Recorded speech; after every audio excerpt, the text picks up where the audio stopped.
The story starts with a simple apartment, airsoft guns, and an ordinary-looking middle-aged man. Our protagonist is called Koga Daisuke, a 40-year-old uncle who loves survival games. He can't read a speck of a warning board because he has entered another world through his closet. The new world is full of animals and plants he has never seen, so his brain is just as bugged as his dating life. But the most surprising thing is his air gun in this fantasy setting. Suddenly, he notices a pack of one-brain cell goblins rushing towards him. The old man has never seen goblins, so he panics, but a girl with a sword appears at the scene and tells the old man to get behind her. He obliges, but is shocked to see the girl holding a real sword. The girl tells the one-celled goblins to stop targeting the old man as she uses her sword to defeat every single one of them, gaining aura points with each drop. Daisuke is obviously impressed and thanks the girl for saving him. The girl introduces herself as Lena, a traveling knight. Daisuke just needs to say his name to riz her up, and she starts chatting like they are old pals. As the two of them are sitting beside the campfire, Lena tells him that she is currently stationed at the village nearby to exterminate the goblins in the surrounding areas. Daisuke likes her communication skills and tries to scout her for his company, but Lena is too humble to accept that. Besides, she has never seen the clothes he is currently wearing and the airsoft gun, which she thinks is a strangely shaped talisman. Daisuke explains that it is actually a personal-use self-defense weapon, but Lena can't comprehend it and thinks that it is a useless weapon, so she decides to escort the old uncle to the village since walking alone in this forest is dangerous. Daisuke tries to refuse, but Lena grabs his hands as she tells him that there is nothing embarrassing about being weak, and it is her duty as a knight to protect the weak. The two depart before dusk and can already see the village when Lena feels something off. It feels like all the animals are trying to avoid something, so there might be goblins nearby. She takes a fighting stance, but a huge monster drops in front of them. Lena is shocked, while Daisuke panics because even he knows that big-ass thing is not a goblin. That thing is a gargoyle, a magi beast created by casting sorcery on statues, making them attack people. Lena does not know why it is here, but she can't let a monster like this go on a rampage. Daisuke thinks they should run, but Lena reminds the uncle that the village is near.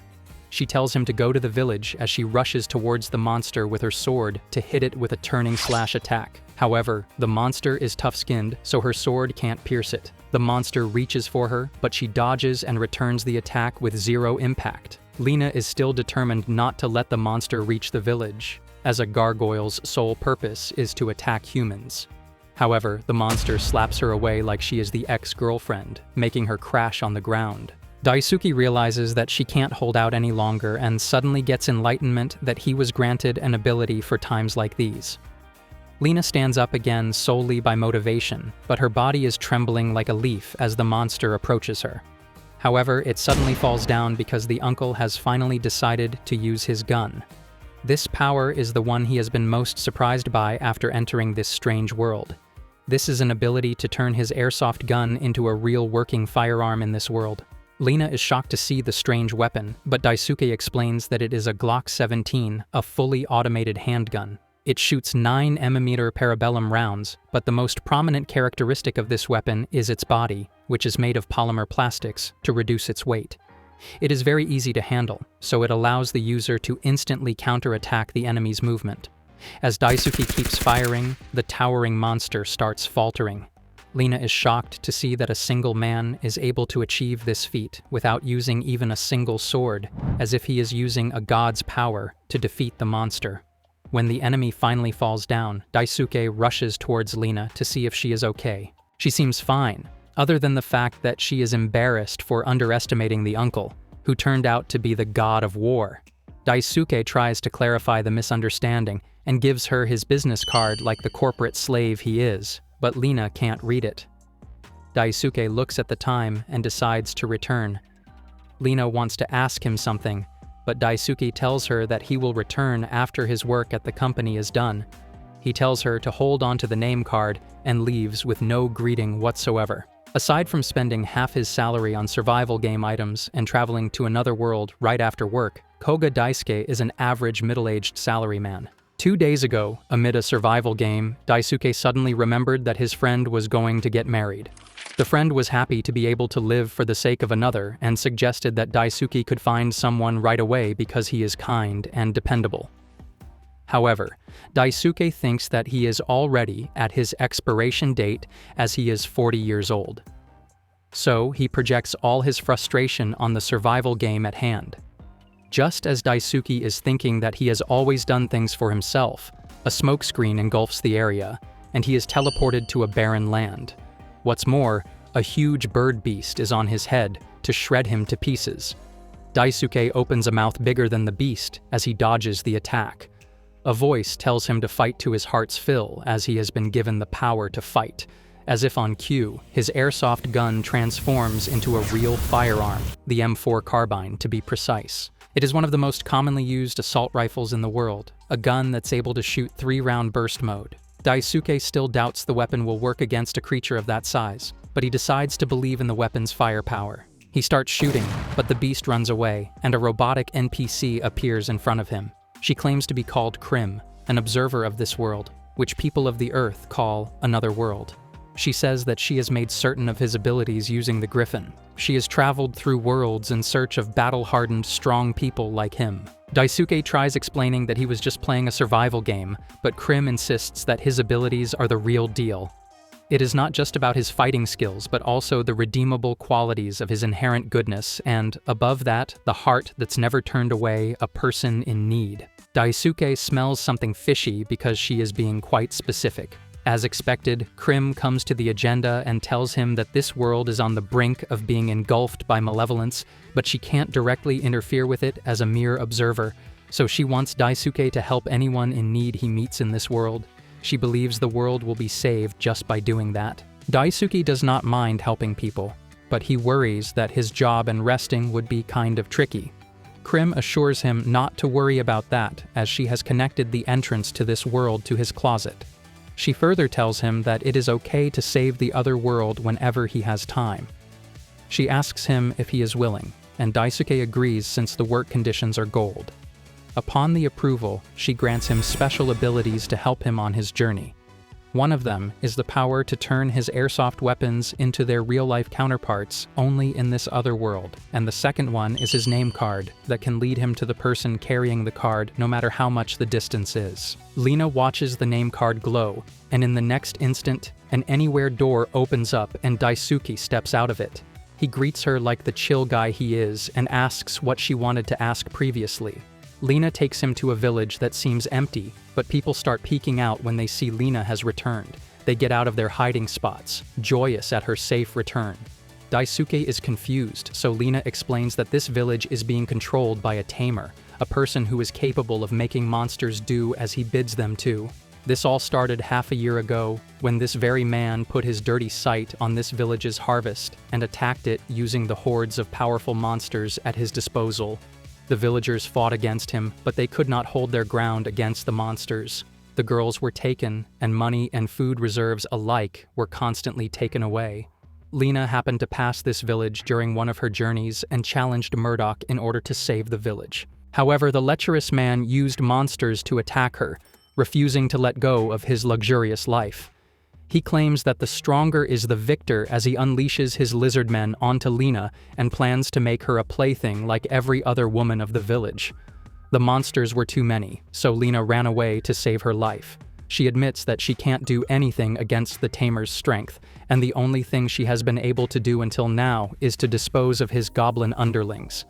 And then, she was able to meet Daisuke and saw a light of hope. While trembling, she asks for his strength. The man cheerfully agrees to help her as it is the most obvious choice, and he is touched that Lena wants to save this village. Lena is really glad that someone like Daisuke exists and assures a kid named Rocco that she will definitely bring his mother back. Lena is determined as she tells Daisuke that Murdoch has a mansion built in the deep part of the forest. Daisuke prepares his weapons and is also ready for his part-time job. Murdoch laughs a classic villain laughter as he comments that power can grant all the money and women one could want. He slaps a woman for pouring wine the wrong way and threatens her to stay on his good side as he can control monsters. Just then, Lena rushes into his mansion with Daisuke in tow. The fatso instantly recognizes her and assumes that she is here because she has learned her lesson. However, when he notices her flimsy sword and a man beside her, he starts laughing at her backup. He comments that Lena is short on help here and tells the captive women that they are going to watch an interesting show. He chants incantations to summon some lizard men to fight for him. Daisuke panics when he sees human-sized lizards with weapons in their hands. The human beanbag orders his minions to attack the heroes, but Lena remembers her promise and steps forward with her sword. She uses a turning slash attack to defeat one monster, but another sneak attacks. She blocks the attack and is about to be overpowered when the lizard man falls back due to the impact of a bullet. Some more shots take the monster completely, but it catches the tamer's attention. The man can't comprehend what is going on and how the arrows are being shot invisible to the naked eye. Lena praises Daisuke, but the air wastage still can't believe that his lizard men are being defeated by the fit man. The women in the mansion also watch in awe, and it hurts the tamer's ego, so he starts shouting at Daisuke to demand answers. Daisuke introduces himself as a salaryman, but the blockhead can't comprehend the word. Daisuke admits that the situation is beyond his expectations, but he would have no problems with this level of enemy. The fatso deems his lizardmen as useless and decides to get something else from his private collection. His chanting calls upon a slimy monster that wriggles around to capture and eat the lizardmen to grow in size like its tamer. The monster is called Man-Eater, a carnivorous plant capable of self-motion and intelligence to trap living beings. Lena and Daisuke are shocked, but Murdoch laughs. Lena rushes forward to attack and cuts a vein, but the plant regenerates the wounds in no time. Murdoch states the obvious that the swords are futile, but Daisuke still uses his gun to shoot, yet the result is still the same. Lena tells him it is useless since the plant's regenerative power is too overwhelming, and it would not have any effect if they don't use a powerful attack. The plant attacks her to make her shut up, but Daisuke contemplates the situation and remembers that Krim said his closet is connected to this world and he can access it any time. So Daisuke probes his hand into his closet and takes out a new weapon. The ugly man is too busy throwing weight as the plant hits Lena hard enough that she remembers someone named Oliver calling for her, but it turns out to be Daisuke, so she opens her eyes fully and warns him about the incoming attack. However, our man uses his new weapon to blow the slimy tentacles coming his way. Murdoch's jaw drops as he watches a weapon that has countered his plant's regeneration ability.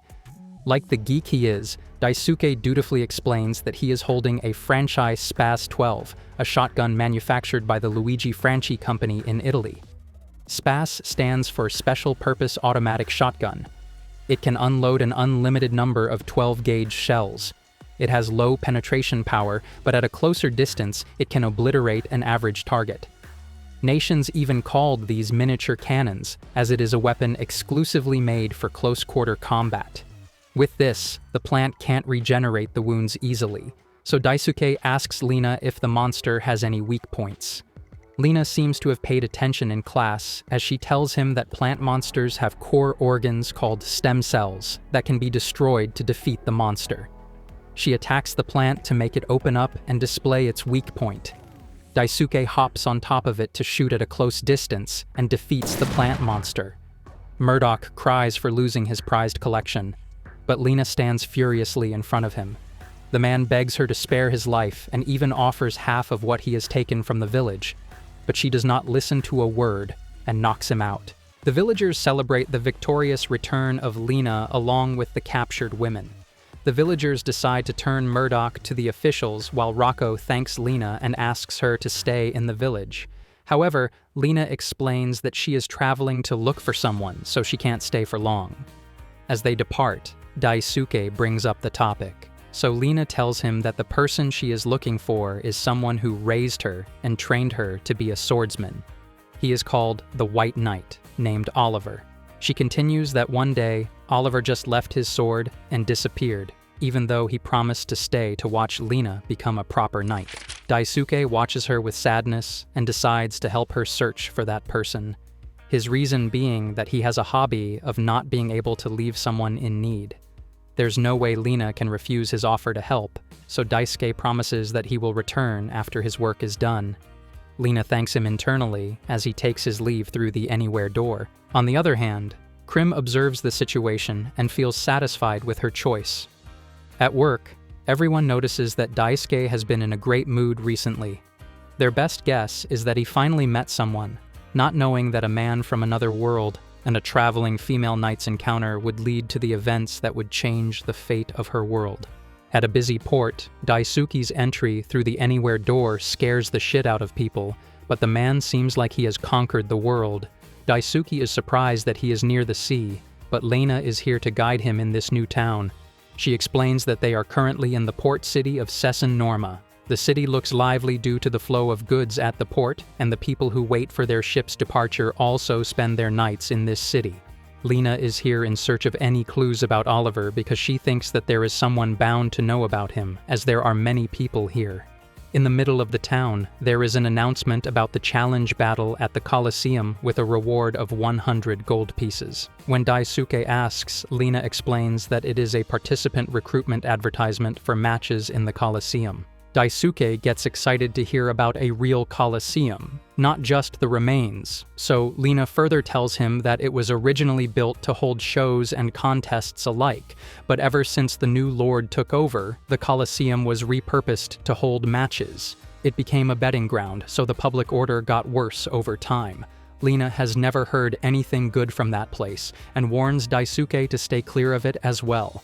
As they are walking, a cloaked person shoves Lena aside, but Daisuke catches her in time. The hooded beauty and the uncle make eye contact for a moment, but nothing more happens as the woman rushes away. Daisuke finally remembers that he has a woman in his arms and asks if she is all right. Lena becomes flustered and apologizes profoundly for holding him. Daisuke assures her it's all right but can't help but notice the hooded person bumping into others as well. The two end up in Sangro's eatery for a hearty meal because Lena wants to thank him for catching her earlier. She explains that the thing they are eating is anut, a common large fish that swims near the water's surface. The two say their grace and dig in. Daisuke really likes the flavor and wants to try it with Japanese sake, but Lena reaches the heights of pleasure from a single bite. She notes that Daisuke is staring, so he explains that he is only looking at her smiling face. Lena tells him to order as much as he wants because she is treating today. However, when it's time to pay, she finds that her wallet is gone and suspects the shover from before to be behind it. The holy dropout now has Lena's loaded purse, but she still can't forget the man with the strange outfit. As she opens the purse, she finds a strange talisman with weird letters written on it. It piques her interest even more. On the other hand, Lena apologizes to Daisuke for losing the precious talisman, but the salaryman has many of those, so he gives her a new one. He even goes to pay for the meal, but the owner takes one nasty look at the bill and throws it away, deeming it as just a worthless piece of paper. She yells at the customer that they only accept copper and silver coins, but she finally snaps when Daisuke offers to make a wireless transaction. In the end, Lena ends up working as a waitress, much to the men's excitement. The customers skyrocket with the news of a cute waitress, so the owner decides to work her to the bone for the tab. On the other hand, Daisuke is tasked with chopping the wood, as the one responsible for the task is actually an old, wrinkly man. Lena apologizes once again for losing her wallet, but Daisuke assures her not to worry about that. He also thinks about getting some money of this world, so as not to inconvenience anyone in the future. In the games, the money is earned by defeating enemies, but he thinks that is a weird system. An unruly man snaps at the owner for charging him for a drink he did not even take a sip from. Miss Trunchbull, Matilda 2022 reference, reminds the man that he spilled the drink, so he needs to pay. The man warns her not to charge him for anything and to let it slide, but the owner stands her ground. The human glitch takes out his sword to threaten her, but Lena steps in, asking to be his opponent instead. However, Daisuke stands in front of the owner like some main protagonist, making everyone shocked. Daisuke asks the rowdy man to be quiet as he is bothering others, but the monkey man does not understand and rushes forward for an attack. Daisuke remains calm and shoots the man's hand to disarm him. The man cries, the hooded woman drops her jaw, while Lena panics. Turns out, Daisuke can also swap real bullets for rubber ones, a super convenient ability bestowed by Krim. The monkey's men step forward to get justice for their big brother, but their fate is sealed as well. Daisuke explains that the munition made of rubber was developed in order to suppress rioters. It has shorter range compared to metal projectiles, but it packs damage comparable to the punch from a heavyweight boxer. Despite not understanding anything, the rowdy man apologizes and gives in. Daisuke manages to rizz up the hooded woman without even knowing. He apologizes to the owner for leaving his work at the back, but the owner does not care about that as he has just saved the whole shop. She even offers them a room to stay in on the second floor. She tells them that they are actually lacking hands in the shop, so the two can stay as long as they please until they have gathered enough money. Lena soaks up in the bubbly water, relieved that they will be able to earn money for the journey ahead. Daisuke is also planning to head inside after chopping some more wood when the hot woman approaches him, asking if he is a magic user. Daisuke instantly remembers her, but the woman remains calm and even shows Lena's wallet with pride. She demands a round with her in exchange for the purse, a round of fight to be exact. However, our gentlemanly Daisuke refuses to attack an unarmed person. The woman gets even more rizzed up and closes the distance to ask him on a Colosseum date. She wants to fight against all the warriors there and aim for the winning prize together with him. The hot lady introduces herself as Ashley as she throws her arms around Daisuke and squeezes hard to persuade the unmoving man to participate in a fight with her. Just then, Lena arrives at the scene after her bath and finds Daisuke with another woman. He urgently explains that Ashley is the one who stole her purse, making Lena shocked. Lena dashes forward to retrieve it, but the hotter woman claims that this amount of money is just spare change for her because now she has a way to get even more than this. Lena does not understand, so Ashley explains that she wants to enter Colosseum with Daisuke, since he has a special spell that he used against the rowdy man earlier. The Colosseum is a free-for-all battle royale, so many people with skill fight against each other, and the last one who stands receives a grand prize of 100 gold coins. However, the problem is that the winner must face the boss of the Colosseum, called Dorgon. Dorgon is a man who possesses immense strength, and he has never lost since the first challenge battle was held. But if one can get past the bog guy, 100 gold coins will be rewarded. After hearing the long blabbering, Lena warns Daisuke to not be swayed by the elf's words, as participating in the Colosseum is very dangerous. Moreover, some of the participants are actually locals who were forced to partake in the battle because the town's lord, Hildert, is actually sending locals to make up the numbers. They require 50 gold to get out, but to gather that amount of money is not easy. Ashley chimes in to say that it would not happen to the two of them, since they are outsiders, but Lena argues that she did not mean it like that. Ashley still asks Daisuke if he will join her, but he tells her directly that he can't trust her because it seems like she is hiding something important from them. He can tell because in business, he has his fair share of dealing with someone who held back the truth from him, so he has been able to discern that just by looking into someone's eyes. Instead of telling the truth, Ashley simply regards that he is something special and makes a run for it. Lena can only watch and demand for her purse as the other vanishes into the night. While running, Ashley considers that she still needs 45 coins out of 50 gold coins for her goal. On the other hand, Daisuke notices the time and rushes away for his other work as it is already 7:30 in the morning. Back at the inn, Lena inquires about the Colosseum and finds that after the fall of the Ferdia kingdom, the governing lord changed and it became a hideous affair. Back then, when the first battle challenge was held, there was no one like those suckers from yesterday, but they still don't know who is going to make Hildert speechless by defeating Dorgon again. At the Hildert castle, Dorgon crashes the heavy boulders around like they insulted his ancestors. Lord Hildert asks his so-called research team about the man's condition, and they inform him that Dorgon is in peak condition and there is no sign of rejection from the regeneration magic. Lord Hildert expected no less from the berserker. He believes that as long as he has his spells, he can make a warrior like Dorgon bend to his will. The trash can thinks that people gather at the Colosseum for the sake of fighting because humans feel greatest pleasure when they fight, and it is the greatest venue to make profits. He orders his minions to gather people for the next match. When Daisuke enters the other world, the first thing he registers is the gravelly voice of the lady owner arguing against the guards for wanting to drag her 70-years-old husband to the Colosseum. When Daisuke inquires, Lena confirms that the guards want the old and wrinkly owner to participate in the Colosseum matches. Daisuke tries to put some sense into the guard's head, but the guard remains resolute, saying that this was a random selection mandated by Lord Hildert. They demand 50 gold coins if they don't want the old man to participate in the match. The owner lady is in a real pinch now since the restaurant can only earn up to a single gold coin a month, so there is no way she can gather 50 gold coins on the spot. When the guards capture her husband, she decides to sell the restaurant to pay them. However, Lena steps forward as she announces that she will go to the Colosseum instead of the old man. The guard taunts her while the owner lady panics at the declaration, but Lena displays her sword work to prove that she is still a knight and is confident in her ability. The guards finally let her replace the old man, but the old woman still does not want Lena to take this step. At this moment, Ashley steps forward to offer her help with the catch that they would split the reward in half if they win. Daisuke also decides to participate since Lena is also going there, but he will have to take leave from his job for this purpose. The owner lady still can't believe that they are serious, but Lena assures her that they will try to defeat Dorgon and make Hildert speechless. Outside the Colosseum, the crowd gathers around to participate in the challenge. The combatants enter through a small entrance into the center of the arena, including Outduo. The audience cheers for the participants to boost their morale.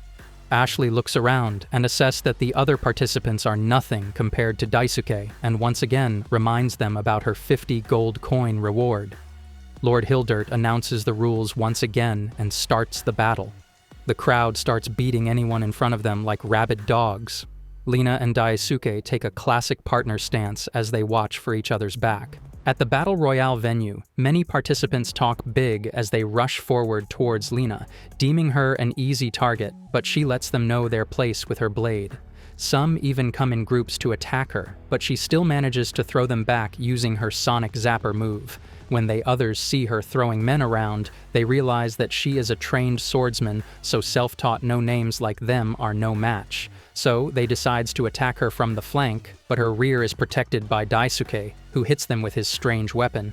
Daisuke is impressed by his own weapon, but the others can't comprehend how he is attacking them. Daisuke explains that he is using Colt government-issued model.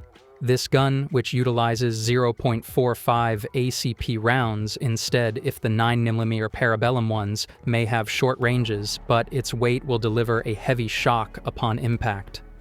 One shot is enough to stop the enemy's movement, but of course Daisuke used all rubber-tipped bullets. The audience also takes notice of him as Daisuke threatens the participants with his weapon.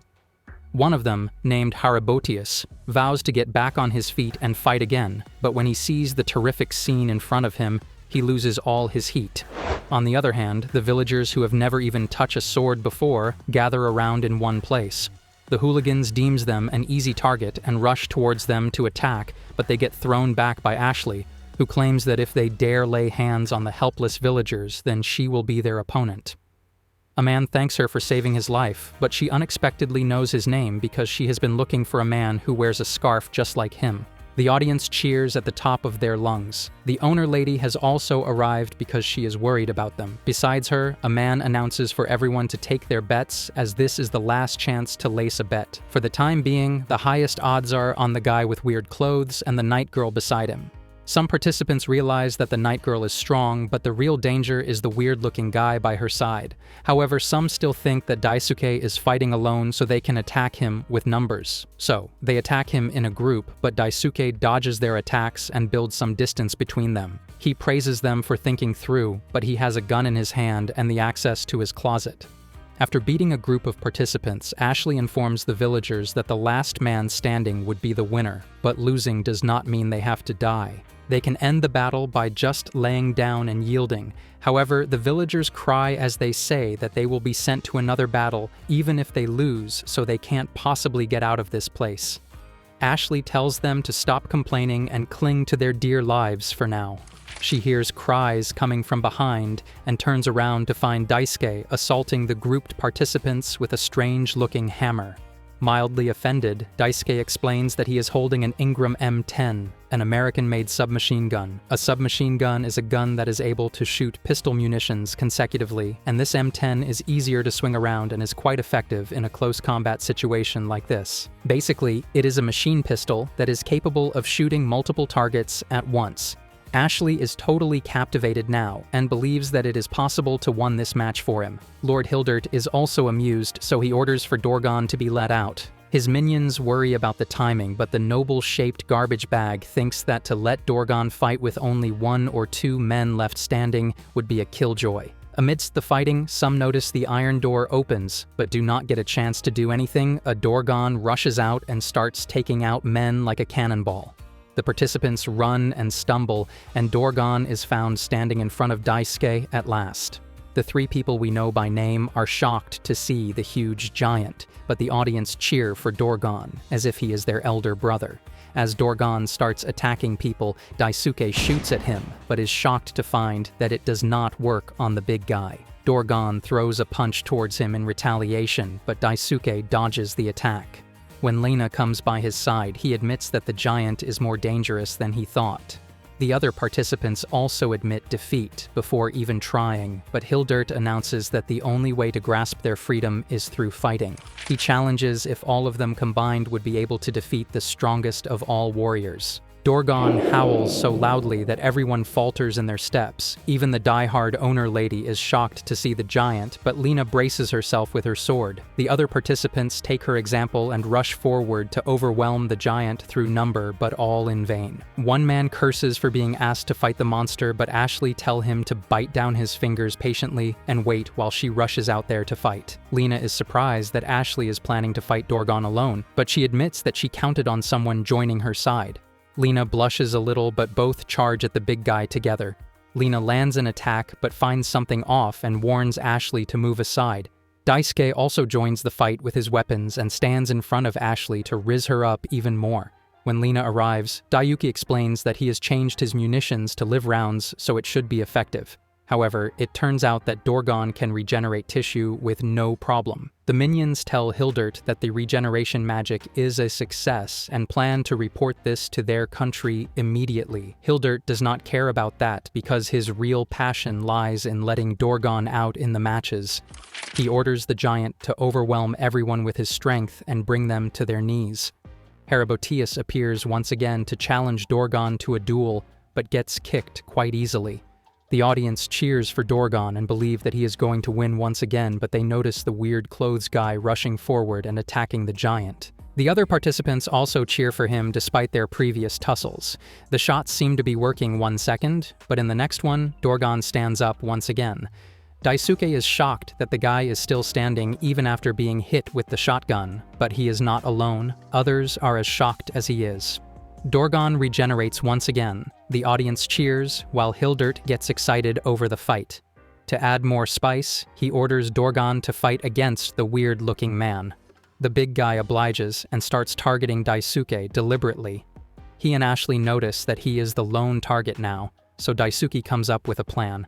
He pretends to run away, but when Dorgon catches up to him, Daisuke slips under him and shoots directly at his head, causing the giant to fall over.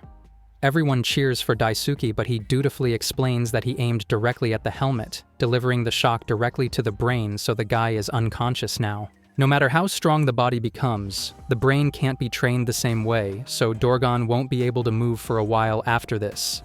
That is what Daisuke thought. Dorgon emerges behind him, and even a closed-range attack to the head can't make him fall again. Dorgon punches Daisuke, making him roll over to the back. As Daisuke falls unconscious, Hildert gets even more excited. However, at that moment, Dorgon's helmet breaks, and everyone is shocked to find that Dorgon does not have a face. He is not even human. The giant is made of stone, so all this time they have been fighting against a non-human opponent. Hildert proudly showcases his creation called the Stone Golem, like it's his science project. Even the audience is put off by the display, and his minions suggest to stop the match since they have tested everything they wanted. However, Hildert thinks things have finally livened up. His minion reminds him that Golem without the helmet is at its initial strength, so there can be casualties, but Hildert still does not care. As the golem starts causing even more chaos, the participants yield and want to get out of the arena, but no one listens to their pleas. The golem even starts attacking the audience, making everyone run for their lives, while Daisuke is still knocked out cold. The owner lady asks Lena to run for their lives, but Lena is determined to stop the golem right there. Even Ashley stays, only if it is for the sake of winning the reward money. Lena suddenly feels a rush of lag rage at the golem for hurting Daisuke, and she rushes forward, but everything seems useless. Ashley also starts worry now because the Daisuke she wanted to rely on is knocked out, and she can't possibly scale the walls to let Ethan go. Don't scratch your heads, we don't know who Ethan is. As the golem causes more havoc, Hildert gets even more excited. A weird fetish indeed. The persistent participant, whose name I keep forgetting but am too lazy to scroll up, nudges Daisuke awake and reports him about the revelation that the huge guy is actually a golem. Daisuke wakes up with a determination that most can't muster in the mornings and probes his hand into the closet to take out a weapon so strange that it leaves the persistent participant in awe. Hildert orders the golem to butcher everyone present, and the first lamp turns out to be Lena. Ashley comes forward to help, but Hildert excitedly tells her that his golem can't be stopped no matter what. A too big claim, given that this manga has a protagonist. Everyone is shocked to see the golem's arms scatter away, but Hildert is the one who is most hit by the lose of an arm of his precious golem.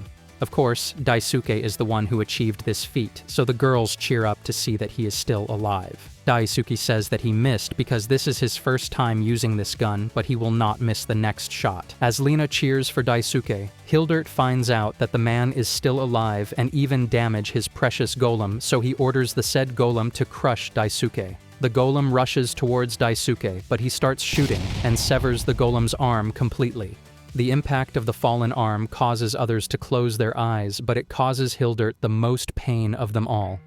As the crowd starts noticing that Daisuke achieved this amazing feat, the persistent guy pops up and asks about the details. Daisuke explains that this is a Barrett M82 50 caliber anti-materiel rifle. This thing was developed for shooting objects that assault rifles and machine guns alike are not able to penetrate. It possesses enough firepower to deter even armored vehicles and helicopters.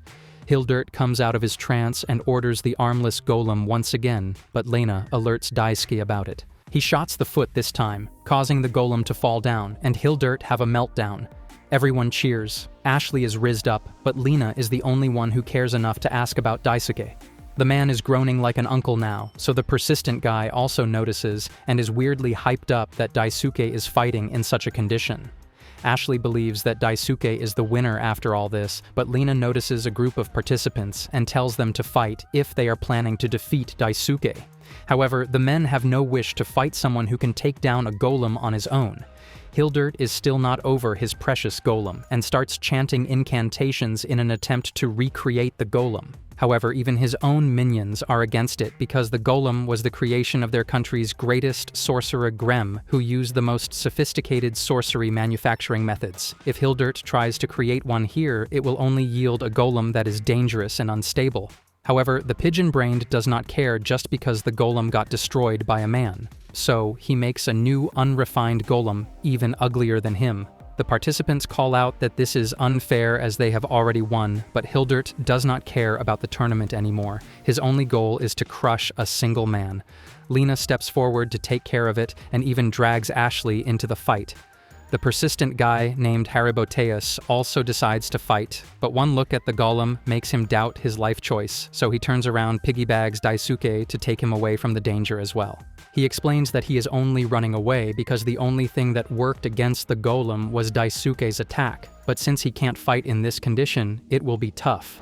Everyone starts running away from the arena, and Ashley tells Ethan to do the same. She claims that she is not leaving because she has some people here and can't leave behind. She urges Ethan to go since his mother is waiting for his return. As the golem crashes people around like toys, Hildert gets excited like some buttons being turned on. Ashley asks if Lena can get the man's attention away from her for a moment, and explains that the golem is not targeting Daisuke by its own will. She is sure that Hildert is the one who made it do so, meaning that if he loses sight of Daisuke, they can buy him some time to head him run away from here.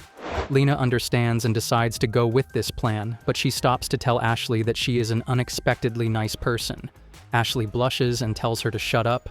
She does not want to, but she has no choice but to use a method that entails the opening of her braid. Her hair starts floating and she starts chanting some incantations. On the other hand, Lena dashes forward and releases a sonic zapper upwards. This diverts Hildert's attention towards her, but he laughs as he asks if she is really planning to get him down into the arena. He promises that he will dispose of her once he deals with the man, but he is shocked to find that the man he is talking about is nowhere to be found. Suddenly, a thundering noise catches the attention of the whole area as they watch Dorgon come out of the smoke. Hildert is completely bewildered while Lena finds Ashley to ask if this is her doing. The new Dorgon faces the pitiful heap of boulders. Everyone is shocked to see Dorgon in the arena, but Hildert claims that it is impossible because there is only one Dorgon, and it belongs to him. The ugly Golem starts attacking in retaliation while Dorgon dodges. When the participants run for their lives, Dorgon attacks back. Hildert still can't believe or comprehend what is happening. Lena gets swept away by the crowd, but she still worries for Ashley, who is standing like a statue near the chaos. It triggers her flashback. When the marking appeared on her face, the village was in an uproar, fretting that she is a cursed child.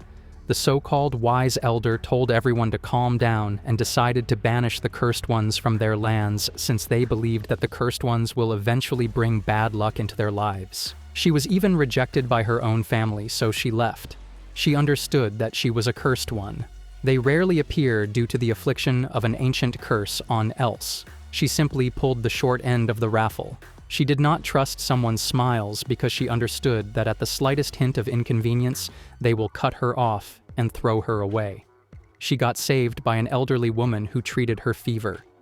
But Ashley did doubted her even when she told her that she helped her on a whim. The old woman shared that her son got taken into the Colosseum, but she does not know how he fares. She needs 50 gold coins to get him now, and she was working for that purpose when she found Ashley. Ashley was shocked to hear the amount of money, but the old woman still hoped because Ethan was the whole reason she was alive. Ashley was taken by surprise to see a parent shedding tears for a begotten son.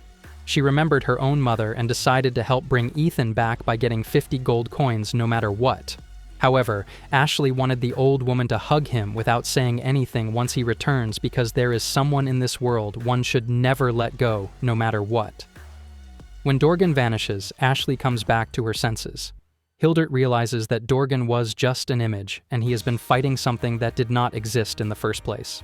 Ashley explains that the bearers of the cursed crest are granted unique abilities in return for their affliction. Once she sees something, she can conjure an image projection of it, including flying rocks, smokes, and anything in between. She tells the fool of a lord that everyone has run to safety already. Her laughter irks Hildert, and he orders the golem to capture her to crush her to death. In that moment, Ashley wonders if Ethan has reunited with his mother. She also remembers Daisuke and Lena, and thinks that it was not a bad life since she was able to meet people who are genuinely kind before her last moments. She did not expect Daisuke to pop out of nowhere and attack the golem's arm to free her from its clutches. Daisuke further provokes the golem and Hildert to divert their attention towards him. However, the persistent guy reminds Daisuke that he won't last long since he caught a fever due to broken bones. Ashley is shocked that someone came to help her with an injured body. She sheds tears that she was not abandoned this time. Daisuke keeps shooting at the golem, but Haribotius points out that the boulders that got blasted away return to their initial places. The ignorant fool laughs and reveals that the golem will keep regenerating as long as he has magic power. Haribotius asks the strange man if the current location is good since there is no way to escape, but Daisuke insists that he can aim at the golem without moving from here. Haribotius tells him that the golem has a statuette inside it, acting as a core to power the whole thing. It has now appeared after chipping the golem away for such a long time. They finally know its weakness, but the golem starts climbing towards them. Daisuke barely dodges the boulder thrown towards him thanks to Haribotius. Outside, the people spread the news that Dorgon is a golem, and people believe when they see the actual thing on top of the Colosseum. Once the golem reaches right at their heads, Hildert believes that he has finally won, but Haribotius still believes that Daisuke can plan something even in this situation. As expected, Daisuke takes advantage of the structure and starts shooting at it to make it lose its balance. Once the golem is stuck and sinking deeper into the structure, Daisuke aims for the core and hits the exact target even without his glasses. As the core breaks apart, the golem falls to the ground with a big bang, but Daisuke adjusts his glasses for maximum aura farming. The golem falls down outside the Colosseum for everyone to see that Daisuke has defeated the golem. Ashley runs towards the hero of the day, who is still catching his breath, to ask why he returned to save her. Daisuke smiles as he tells her that he is not the type to leave someone alone and completely captures the heart of a young maiden. As Daisuke is brought outside, the people cheer for him as they call him the Golem Slayer. But Haribotius announces that they have defeated the golem, so the danger has passed. The crow does not calm down, so Daisuke explains that he is a mere salaryman. The people realize their mistake and start chanting salaryman to cheer for him. Daisuke gives up, but Haribotius tells him to be proud because it is a norm for civilians to rely on the strong. Lena comes running towards them to ask if he is all right, but informs him that they are not exactly done with this matter yet. As it turns out, Hildert is here with his army to take revenge for his precious golem. He orders the guards to apprehend Daisuke, but even his own men hesitate to take a step further. Moreover, someone from the common folk throws a mug at him, but when he threatens to put them in prison under the charge of treason, the people are not afraid because they got the Golem Slayer salaryman on their side. As the guards are muttering, another bad news comes for Hildert, stating that the citizens who are dissatisfied have surrounded the mansion. The riots start because their livelihoods have been screwed ever since Hildert took charge. With the objects flying towards them, one loyal minion suggests to Hildert that they should return to their home country. However, he is shocked to find that Hildert has already ridden the carriage, leaving him behind. On his disgraceful escape, the Lord of Trash curses the salaryman and vows to never forget this humiliation. With the tyrant lord gone, the citizens celebrate their freedom.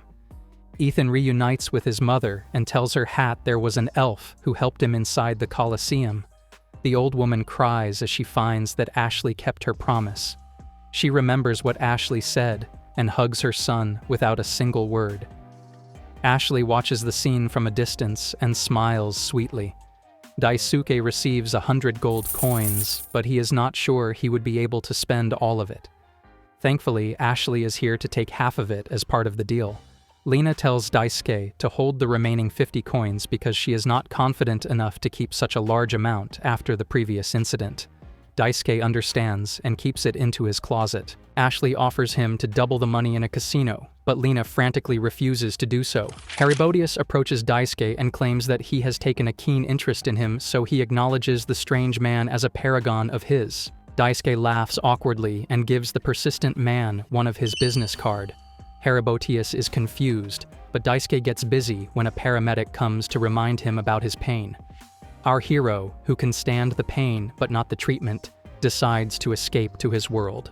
Ashley is shocked to see his anywhere door, but Daisuke leaves without any explanation whatsoever. Once he is gone, Lena suddenly remembers her about her wallet and confronts the thief. As Daisuke returns home, all his injuries heal up on their own. Krim explained that every time he steps into the teleportation gate, his wounds, fatigue, and ailments will fully heal. The following day, Daisuke is in a good mood as always at the office. Hildert returns to the Gurnia Empire and clumsily apologizes to the king. A woman taunts him for losing the golem bestowed upon him by the king, while the big forehead man points out that a single person is responsible for destroying it. No one believes it, making Hildert even more cranky. He explains that the man proclaimed to be a salaryman and wore strange weapons.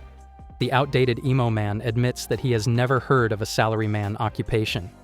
The king ponders over it and orders Black Knight Zol to find and capture that strange man. A lot of unknown phenomena have been occurring in the sea lately, but the port city, unaware of any of those, is celebrating the addition of another waitress in the city. But despite working in this restaurant, Lena still has to find any clue about Oliver. It does not help that she now has a clingy friend who keeps asking about Daisuke's relationship status. Lena does not understand why Ashley is working here when she just got 50 gold coins, but finds out that she spent all of them in the casino in one night. Moreover, she is following Lena because it seems like Daisuke appears wherever she is and she wants to meet him again. Lena worries about the man's injuries, but Ashley says she will comfort him next time because he fought for her. Lena corrects her that Daisuke fought for everyone, but Delulu girl thinks he fought just for her. Suddenly, they are approached by a shirtless man who has come to tell them about a certain knight they are looking for. The man tells Lena that he has met someone using the same swordsmanship as hers, but unfortunately, he did not ask for the name. The man is out of the Colosseum thanks to this lot, so he wanted to do something in return. He tells them that it was about 6 months ago that there was a band of thugs who went on a rampage in this very city. The knight appeared out of nowhere and effortlessly defeated every single one of them with his sonic zapper. The knight was looking for a ship to take him to a certain dungeon. It is an inhabited island near the Cayman Channel. On that island lies a dungeon named Axane Cave.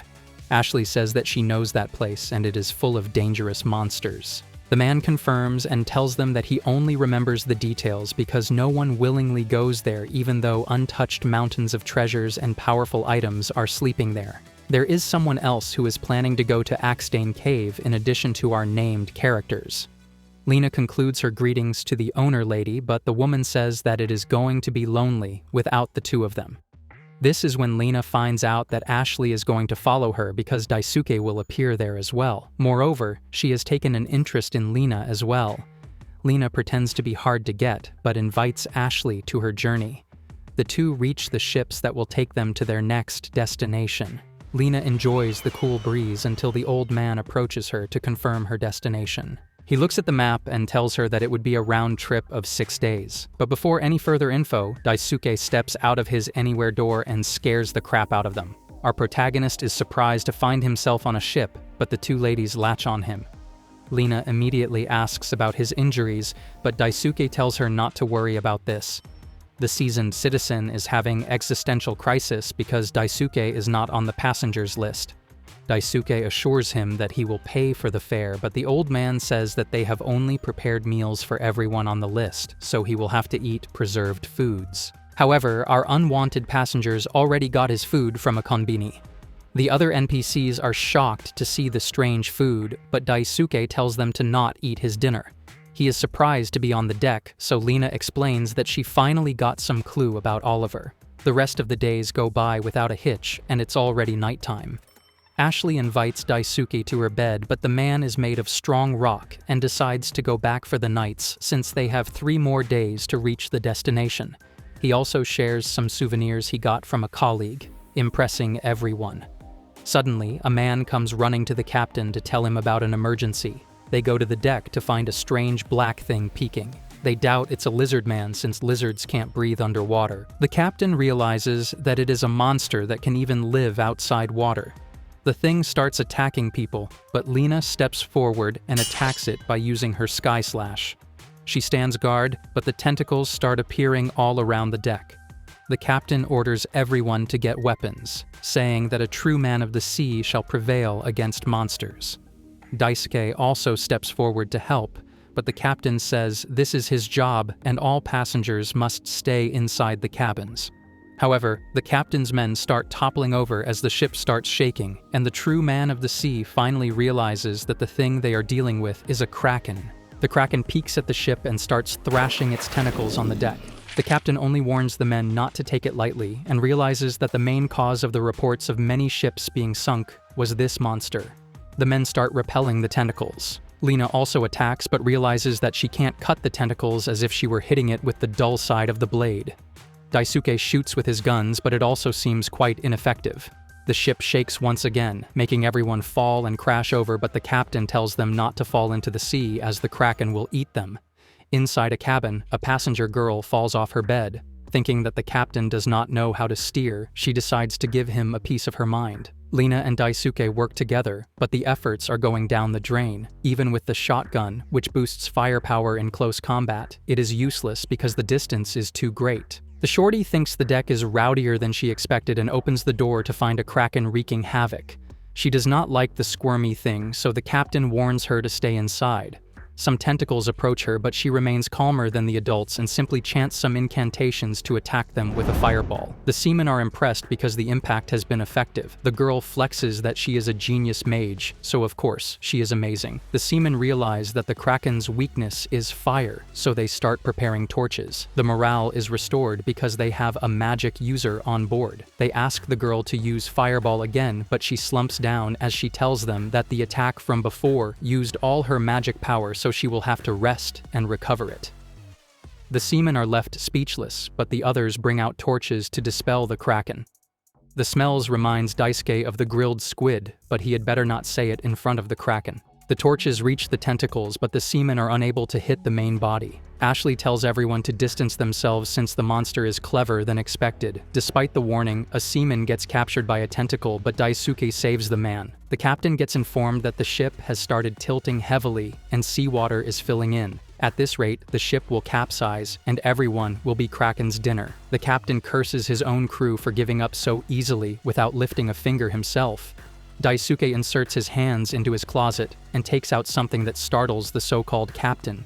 Lena saves Ashley from an incoming attack and decides to attack the main body. Ashley scolds her for being so foolish, but Lena thinks she is the manager of the universe, so she has to shoulder this alone. However, Daisuke tells the two women to distance themselves from the Kraken as he appears with his new weapon. It is not a weapon for such a short distance, but Daisuke does not have a choice right now, so he fires at the monster. The impact seems effective, but the heat is too much for the one standing close. Everyone is shocked to see the weapon, so Daisuke explains that it is a multiple grenade launcher, or MGL for short. When the rounds hit the target, the incendiaries inside ignite and set it ablaze. Seems like Daisuke has managed to piss off the monster and it starts attacking him. Good thing that the others repel those tentacles for him and demand another attack like the previous one. The Kraken opens its toothy mouth, but Daisuke takes this chance to shoot right into it and end the Kraken for good. The crowd cheers at the defeat of the monsters and Daisuke manages to get the interest of the shorty this time. 2 days later, they reach the island where Oliver has supposed to come. Daisuke also makes his entrance through the anywhere door, much to the pleasure of the two girls.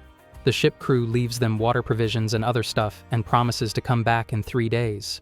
Unexpectedly, the shorty also steps down, claiming that the dungeon here exists solely for her to conquer. Lena is surprised that there is someone else aside from her that has business on this island.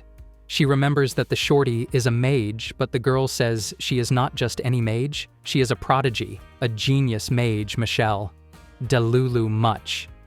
Ashley is shocked that someone can be more shameless than her, but the shorty calmly says that she is a prodigy because she can use all kinds of magic. Michelle thinks that Daisuke is pretty good for an old-timer for defeating the Kraken on his own. Ashley gets offended that her crush is being called an old-timer, but the man himself does not mind as much and formally introduces himself. The shorty likes the name and explains that she is looking for Axane Cave, which is located in this island. She asks Daisuke if he is looking for the same, but the man tells her that he is accompanying the two women and clarifies that he can't use magic. Michelle understands, but wonders what he used back then to attack the Kraken. Ashley tells the spoiled brat to go back home since the cave they are looking for is renowned for being dangerous.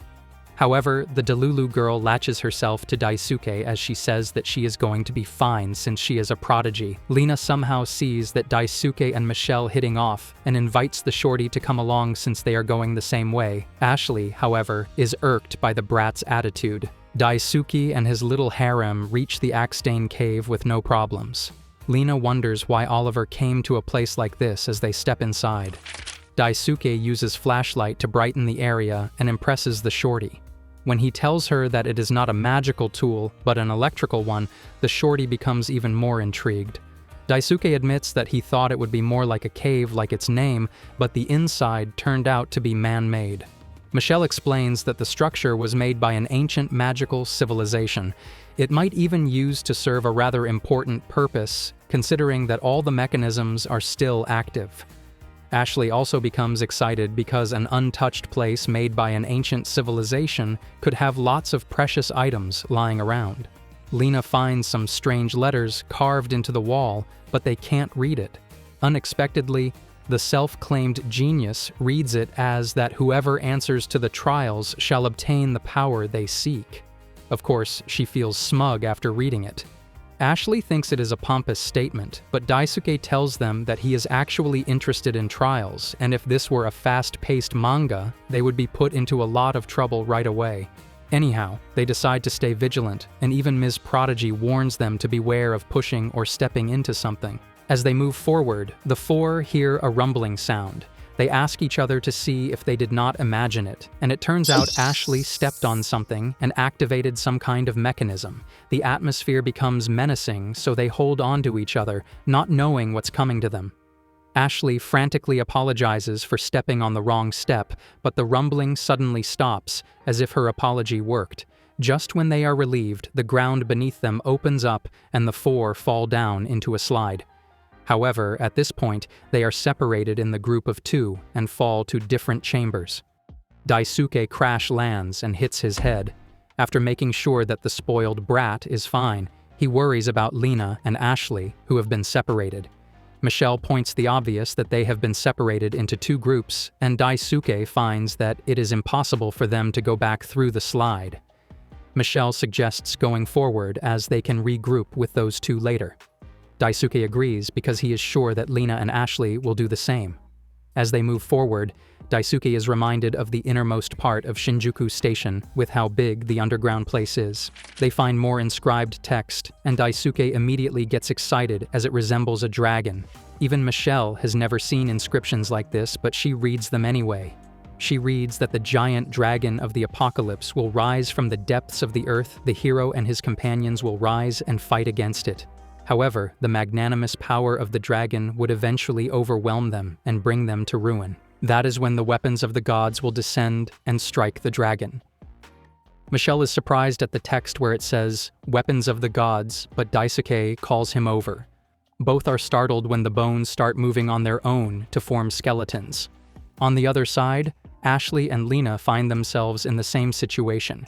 Ashley is scared of the skeletons, so she hides behind Lena, but one still manages to come towards her.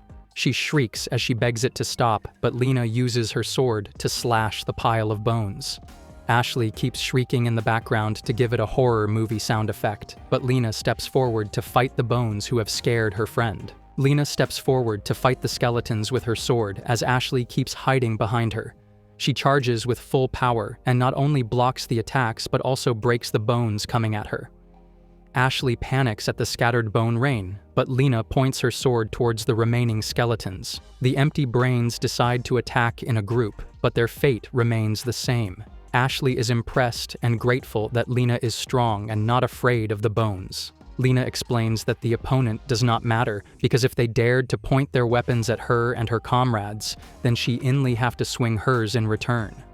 Ashley still panics because she knows that the skeletons are adventurers who lost their lives in this place, meaning that this place is even more dangerous than they thought. Lena asks her to stop crying and dodge as she uses turning slash to end all skeletons in one go. However, the broken bones are still moving, so the two decide to make a run for it. On the other hand, Daisuke shoots at the skeleton army, but there's no telling whether the bullets hit or pass through them. However, Michelle remains calm because she knows that against undead-type monsters, holy attribute magic proves to be effective. She chants some incantations to bring forth the holy wind that annihilates the skeletons near them. There are still many left, but she has used all her magic and can't use anything else immediately. Daisuke thanks her for the efforts as he has regained his composure in the meantime. He now knows that the skeletons are not invincible and were once humans. He probes his hand into his closet and takes out the MGL to attack the skeletons. Michelle immediately recognizes the weapon from earlier and informs him that if he used such a weapon underground, the surrounding ground will cave in and they will be trapped here forever. However, Daisuke tells her that the grenades used can be changed depending on the situation. He uses flare rounds to brighten the place for better vision and then uses non-lethal rubber bullets to attack.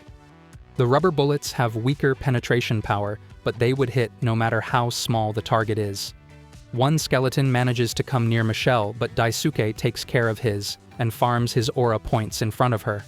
Once the bones are scattered, Michelle takes his hand to make him run because the skeletons can reform in a small amount of time. The two stop to catch their breaths once they are far away. Michelle suddenly asks him if he thinks of her as a liar since she keeps saying she is a prodigy but can't use that much magic. The girl looks self-aware but claims that she can use all kinds of powerful magic, but due to her small body, she can only store a little bit owed magic power inside it. Daisuke assures her that he does not think she lied because her magic is truly amazing. The nerd goes completely off topic to tell her that when he was her age, there wasn't anyone who liked airsoft guns and asks her to have more confidence in her abilities. The already smug girl cheers up and hugs Daisuke as a thanks. The two enter a bright and spacey place where they meet Ashley and Lena through a small window. Both parties are glad to see the other still alive, but the rooms they are currently in does not allow them to regroup since the only window is too small to get through. Michelle reads the inscribed text that tells them that this is a two minds trial. If they wish to pass through the door, they need to combine their wisdom as one. Lena thinks that the trial should have some sort of test, and Ashley casually opens the door behind them, not knowing that the trial will begin the moment the door opens. Both sides face the giant armor getting out into the open room, making them all as alert as they can be. The two sides face their own giant armor, wondering if they have to defeat this thing to pass through. The ghost armor starts attacking, and Ashley barely dodges the attack. She starts panicking, thinking that they can't defeat the thing, and starts running for the exit. However, the metal bars block the exit, so it's do or die situation now. Lena dashes forward to attack but realizes that the armor's defense is tough. Ashley desperately asks if Daisuke can use his powerful weapons like before, but the man tells her that using them can collapse the whole structure. But even so, he ponders which gun he can use. As Lena keeps attacking, she realizes that the armor is trying to protect something, meaning that there's something they have to cover. She finds the core and uses the sonic zapper to destroy it, making the armor collapse to the ground. Ashley is impressed that she defeated the thing alone, but Lena does not have time to gather praises as she tells Daisuke about the crystal core. Daisuke finds one on the armor on their side and probes into his closet to take out a Seekbeer. It is mainly used by US Special Forces, a gun with M4 carbine with a modified barrel. It is a close-quarter assault rifle that is specifically used for enclosed spaces such as interior of a ship or a building. He shoots and destroys the crystal in a single strike. The girls get impressed, but Daisuke realizes that the crystals are regenerating. They don't know the reason, but Daisuke and Lena resume their fighting. The genius reads the text once more, and they have to attack both the armors at the same location at the same time to follow the rules of joining their will. Lena and Daisuke understand and come up with a plan. Lena rushes towards the left arm and announces the location as she hits it. Ashley tells Daisuke over the window, and he also attacks the exact same location to destroy the core. They notice that the arm changed color so it won't regenerate anymore.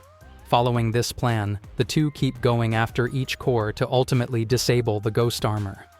Once both ghost armors are down, the chest parts opens up to reveal the last crystal core. Daisuke is about to destroy it, but it starts shooting laser at them. The two sides start dodging the destruction beam, but Daisuke tells them that the ceiling will fall on them at this rate. To finish it off quickly, Lena dodges every incoming attack and breaks the core to make the ghost armor crumble. On the other side, Michelle watches in awe as Daisuke also destroys the core to finish his side of the ghost armor. Ashley, who has not even lifted a finger this entire time, celebrates the most. The walls between the two rooms move away, so the two sides reunite. A door opens up where the walls disappear, and Michelle reads the inscriptions to tell them that those who had passed the trails were permitted to enter. Lena wonders if Oliver also passed this point, but Daisuke assures her that they will find some sort of clue inside. Inside, they find amazing murals with depictions of monsters on them. Ashley remembers Michelle saying that she wants to conquer the dungeon and asks the reason behind it. The shorty tells her that she is sure that the legendary equipment that she seeks lies deep within this dungeon. It is a sort of equipment that will turn her into a real genius. The next door have snakes on them, and the real thing slithers inside, but our party is completely unaware of this fact. As they step into the new door, Lena wonders if Oliver also stepped into this door, but Michelle points out that they can't tell for sure. They reach a round hall with many passageways. Michelle is sure that all the other tunnels lead everyone here from many places. Daisuke is surprised to find that this is the end destination, but the treasure compass Ashley takes them up the stairs to a room full of treasures. Michelle tells them that this place is the innermost sanctum of Axane Cave, and the ancient records wrote that this was a treasure vault for magic items. Lena and Ashley go cray over the magic items, and even Daisuke decides to try his hand on the magic. Michelle says that ones to stand out the most would be the weapons, since each one has different attribute and effects. So even if they have a little bit of magic, they will react to it. Lena finds a cute pendant that turns into a light but powerful shield. On the other hand, Daisuke takes a staff and chants "Open Sesame," the only incantation he knows from elementary school. He even tries Chinkarahoi, but seems like has no magic power after all. Ashley uses a whip to gather a handful of treasures and even feels smug about it, but Michelle tells her that the whip sticks to anything she desires. Ashley asks about the treasure the shorty desires, and she replies that she is looking for a special magical equipment written in ancient records. Ashley jokes around that the special equipment would require someone special to require it, and the shorty stops in her tracks. Lena scolds Ashley, which makes her feel bad. Seeing that Michelle is still looking around, they decide to help her. Suddenly, Michelle hears a voice calling for her, and some new stairs appear in the room. The shorty understands and tells everyone that the thing she is looking for is over there. However, no one else can see the stairs. They wonder if there's a hidden mechanism, but Michelle does not wait for them to figure it out and runs up the stairs. However, the others see her floating in the air since they can't see stairs. When Michelle finally reaches the top, the others hear the ominous sound in ancient language. Michelle understands the language and replies that she seeks the strength that befits her. There's silence, as if someone's pondering over her words, and then announces that her next trial awaits. The door with the snakes open up, and multiple giant snakes enter the room. From up the stairs, Michelle tells them that they are facing Hydra, the legendary monster even in this fantasy setting. The Hydra attacks Daisuke, but he dodges it with a funny jump. They can see that it is another trial, and Michelle tells the others to run away. However, Lena tells the shorty to go because she knows that if they left, the Hydra will target shorty for starting the trial. Michelle hesitates, but even Ashley tells her to go get the thing that will help her become a true genius. Daisuke also takes out his gun and tells her to go because these three would not lose so easily. Michelle finally listens and runs into the tunnel while the three face Hydra head-on. The shorty is determined to become a true genius mage and hopes, like a main character, that the lot can keep themselves alive until she returns. Hydra, a legendary monster with 7 heads from ancient records, stands proud in the dungeon. Lena and Ashley are determined to make sure that the monster does not get into Michelle's way. However, Lena worries about letting the shorty go on her own, but Ashley assures her that Michelle won't fail since she is a prodigy. Lena understands and focuses on the monster at hand. She attacks with her sword directly while Ashley uses her whip to scope up a heavy weapon and throws it at the monster. The attack works, but another head gets too near her. Fortunately, our forgotten protagonist appears to save her with his new weapon.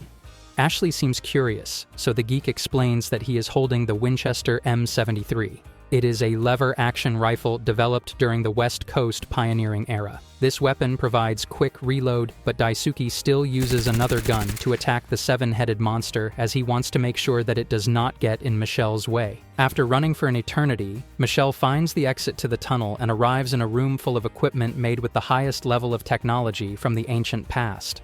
There are a few sets missing, but the one she is looking for is still here, the magic equipment created by the Grand Mage Lee Damar. She excitedly extends her hands to take it, but the equipment captures her instead. The equipment says that he is Lee Damar, and he placed his soul in this equipment while waiting for a suitable physical body. It can even see the trial and asks Michelle to use his power to save her friends. Her magic power starts getting absorbed as Domar asks her to offer her physical body in return. He assures her that even if she loses all her magic power and consciousness, she will not die, but Michelle refuses to be his puppet. However, Domar says she should consider it an honor to be reborn as Lee Domar as she overwhelms her. As they are fighting, Lena and Ashley hide behind the shield as Daisuke assaults the monster with his gun. The attacks are working, so Lena takes this chance to slice off one head with Wave Slasher. There are still 6 more heads to go, but Lena starts wavering from exhaustion. Daisuke catches her and tells her that she does not have to rush herself. However, the cut head quivers and regenerates itself, shocking the 3 who put so much effort into cutting it. The 3 are at a lose because even the other wounds close up. Daisuke starts shooting again, but he can only stop 1 head at a time with the Winchester. He can't select anti-materiel rifle since the heads can immediately regenerate. He needs a weapon that is power enough and also capable of attacking the monster without giving it time to regenerate. Daisuke probes around his closet to find the weapon he brought at Akibahara using his last year's winter bonus. He finally takes out an equipment and starts setting it up. Lena and Ashley see that he is doing something and decide to buy him some time by distracting the monster. Finally, Daisuke takes out a biggest weapon he has brought up so far. The Hydra continues to attack Lena, but she dodges every attack and even manages to hurt 1 head to some degree. Ashley also uses her whip to attack, but her weapon is too small to hinder the monster's movements. She decides to use her only ability, but steps on something accidentally. On the other end, Lena manages to get close enough to the Hydra and slashes 1 head away with her whip slash. Ashley picks up the artifact she just steps on, but it starts glowing and transforms her into a tiny mouse, making the 3 beyond shocked. As Demore overwhelms Michelle even more, he starts lecturing her that the mana is something that floats freely in the surroundings, and one can use it according to the amount they are able to store within the body. In short, a magician's quality is decided by their equipment and their mana conversion rate. He urges her to take the name of the magic tool called Lie Demore to expand her vessel. By taking out the user's magic power, it will store it for use, but any average human being will simply lose consciousness just by having their magic power taken away when using it. Demore tells her to offer her body, but realizes that something is very odd with this girl since she has exhausted so much magic power and still did not lose her mind. At this point, Michelle smiles and starts moving, leaving the restless spirit completely bewildered. She explains that he is an equipment that accumulates tons of magic power, but she is the complete opposite. Since birth, she can only gather small amounts of magic power and her mana conversion rate is the worst. However, she has a special bodily constitution that allows her to utilize large amount of mana from her surroundings and draw it to herself. So even if her mana conversion rate is the worst, it is literally impossible for her body to be out of magic power since there's mana surrounding her all the time.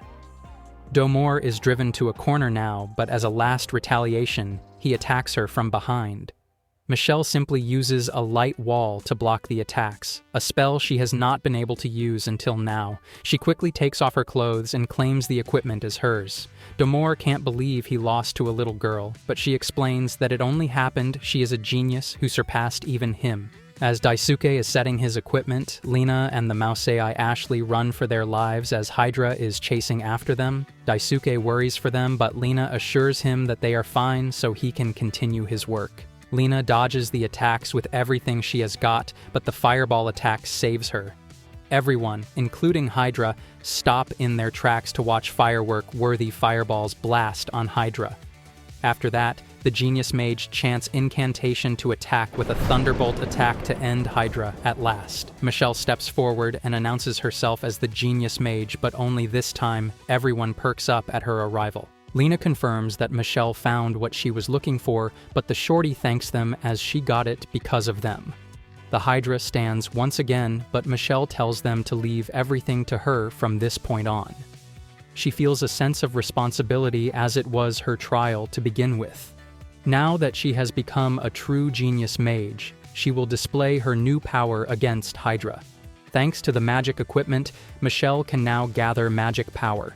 She knows that the Hydra's unique characteristic is the 7 heads and the regenerative abilities, but she does not move away when the monster's about to attack her.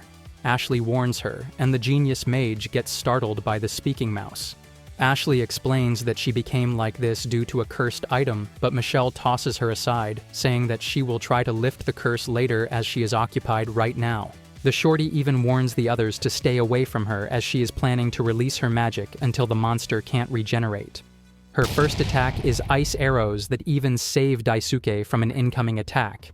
Michelle vows to not let the monster attack her friends, starts her incantations to attack with a wind slasher. Ashley and Lena are amazed by the display of her true powers, but neither Hydra nor Michelle are done with this fight.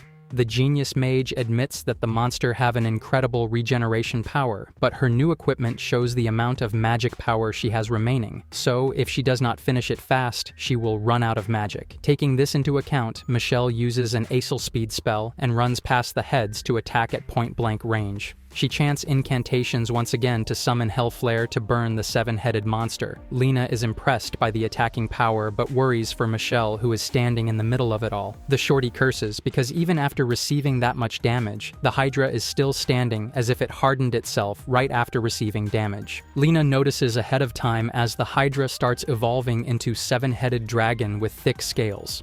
Michelle is shocked and puts some distance, but Domar calls her foolish as he tells her that Hydra has the ability to counter her magic attacks. Turns out, Hydra's power is not only regeneration but also to adapt to the attacks it receives. There are 7 heads, but only one is true, and the true reason of Michelle's failure is not concentrate her attacks on the true body. She uses Fireball spell, but it proves to be futile. Michelle claims that there are other spells that she has not used yet, but she is already out of magic power. She blocks an incoming attack with a lightning veil, but she has a hard time deflecting it. Lena comes to help, but it results in a big crash and a flashback. Michelle used to think that she was useless and could not become a proper mage like her elder sister. She thought that since she could not gather enough magic power, she did not have any talent in using magic either. Her sister had told her that she did not have much time left in this world since she had contracted the magic disease, but Michelle could decide what she wanted to be. Her sister had made her Delulu, telling her that she could start by saying she was a genius and it would become a reality someday. As she hugged her, her elder sister assured her that a day would surely come when she could walk proudly. She had prayed to the heavens to protect Michelle until that time came. As Michelle wakes up from her sweet dream, she realizes that she has used up all her magic power and deems her useless. However, the little Ashley tells her to get a hold of her since she is a genius. Lena uses Sonic Zapper to buy them some time and grabs the shorty's hand to take her away. Daisuke is all ready with his equipment, so he tells them to get behind him. He thanks everyone for protecting him until now as he checks ammunition feed and safety mechanisms. As the Hydra approaches them, Daisuke braces himself and starts firing at the evolved Hydra. Michelle is shocked to see such an attacking power, but Daisuke, like her sister, assures her that she has a future. He tells her to go at her own pace and polish her talent. He will never let her be robbed of her bright future with his M2 Browning. Daisuke continues the assault at the monster with his M2. Lena can see that this weapon is the most powerful compared to everything else and decides to ask about it at such a crucial moment. Our gun geek can't help but explain that he is using M2 Browning, a heavy machine gun created by the genius designer Browning. This gun can't be moved due to its fixed attachment to a pedestal but can fire anti-materiel NATO ammunition consecutively. Ashley is shocked that this weapon is able to shoot continuously, but during the time they talked, Hydea has regenerated its wounds. When Lena wonders about the monster's weakness, Michelle remembers to tell them that Hydra has a real head that they need to attack in order to defeat it. They pay close attention to find that one of the head has no dent whatsoever. They conclude that's the real head since it used other heads to protect itself until now. Daisuke aims at the real head, but it keeps dodging. Behind him, Michelle starts gathering mana and tells Lena that she has obtained enough magic power to do something to help. Daisuke is out of ammo, so he needs to reload it immediately, but the gun is too hot to touch as he has been using it continuously.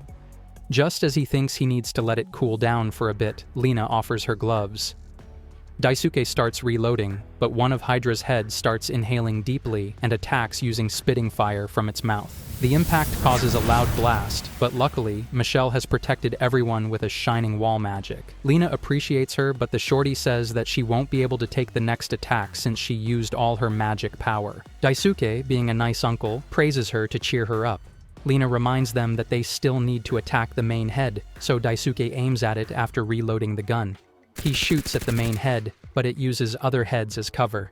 Daisuke does not stop the assault, but the monster's regeneration increases as it adapts to the attacks. Moreover, the main head starts preparing for another fire breath attack. Daisuke knows that they can't afford a moment of respite right now. The M2 Browning has been used by many countries all over the world, and even after many attempts, the main structure of the gun remains unchanged. This means that there is no other machine gun that is able to surpass it. He believes in the M2 Browning more than anything and continues firing non-stop. The gun starts smoking due to the heat, but Daisuke still does not stop. Ultimately, the bullets shred the false heads and reach the main head, causing it to explode due to its own fire breath attack. As the Hydra falls down, Daisuke gets silently acknowledged by Domar for being able to defeat the seven-headed monster. The Hydra is reduced to bones, making everyone breathe a sigh of relief. Daisuke is glad that the attack reached the main head in time and praises his M2 Browning. He looks around to see the damage placed on the area, but Lena and Michelle are glad that everyone is safe and sound, until they see the mouse Ashley, who snaps at them for ignoring her tragedy this entire time. Michelle tells Ashley to not get out of the center of the magic circle as she chants incantations to lift the magic. Ashley does turn back into a human again and celebrates by running around naked. Michelle observes the mark on her forehead and realizes that ancient curses are not easy to dispel, while Ashley realizes that she is not wearing anything and looks for her clothes. However, Daisuke has his full focus on his machine gun instead of a nude girl. Lena approaches him to share her worries that they have not managed to find a single lead on Oliver, the real reason they have been in this dungeon. Lena is afraid that Oliver did not make it out since even Daisuke had a close call this time. They notice the room moving as it returns to its initial stage. Michelle is intrigued to find that restoration magic has been applied to this entire room, so even if it is completely destroyed, it will restore itself. Ashley steps forward after getting some clothes and poses to ask Daisuke if he can fall for her now. However, Daisuke is just glad that she is back because he really thought the rat situation was permanent. Michelle wants to show Lena something, so she drags the whole party to the hidden room that only she explored before. She explains that the real treasures and hidden equipment are stored inside this hidden space. Daisuke is reminded of a small attic room from his childhood. Michelle warns the curious cat to not touch anything as it might just start another trial. Lena notices that there are some missing equipment, so Michelle concludes for her that it means there are people who succeeded before her. Daisuke also finds a basket full of equipment and items left behind by the previous visitors. Lena looks around and finds Oliver's sword. There is not mistaking it, since his name is inscribed on it. It means that he succeeded in taking the equipment and left behind whatever he previously wore. Lena hugs the sword as she feels relieved that he is still alive. Ashley is shocked that Oliver also managed to defeat Hydra, but Miss Genius Mage thinks that he probably got a different trial. Now that their purpose is fulfilled, she draws a magic circle to get them out of the dungeon. Once they are outside, Ashley stretches under the bright blue sky while Lena decides to return to the tent. Since it is a weekend, Daisuke leaves with a promise to return soon. Michelle also wants to relax until the ship arrives, so the three go to the tent together. Ashley suggests having Michelle's magic power at max capacity since she can accumulate more now. The mage explains that she would love to do that, but she has no choice but to gather more during a battle. The equipment is made for the purpose of maintaining a steady supply of magic power in exchange for the user's stamina, so normally it can cause extreme fatigue before the start of a fight. Lena washes her clothes while the other two relax under the sun. They enjoy grilled tender meat with a sauce that makes Ashley go crazy, all thanks to Daisuke's treat. He tells them to keep eating as he still has much more inside the cooler box. Daisuke scolds Ashley to not flip the meat for 10 more seconds and reminds her to take her veggies. Michelle thinks that even his personality is like that of a real skewer vendor. When he gulps down a can of chilled beer with much gusto, Michelle becomes interested. However, Daisuke has prepared chilled cola for her, the shorty. The two gulp down their drinks and make the same satisfied face. As the other two become excited about the power of the carbonated drinks, Ashley tells Lena that she is glad that she is able to find a lead for the person she holds dear. Lena is surprised at the words, but she agrees. A gargoyle is causing havoc in a village, making everyone run to save their lives. However, a dark knight steps forward, despite the NPC's warning that nothing can defeat such a monster.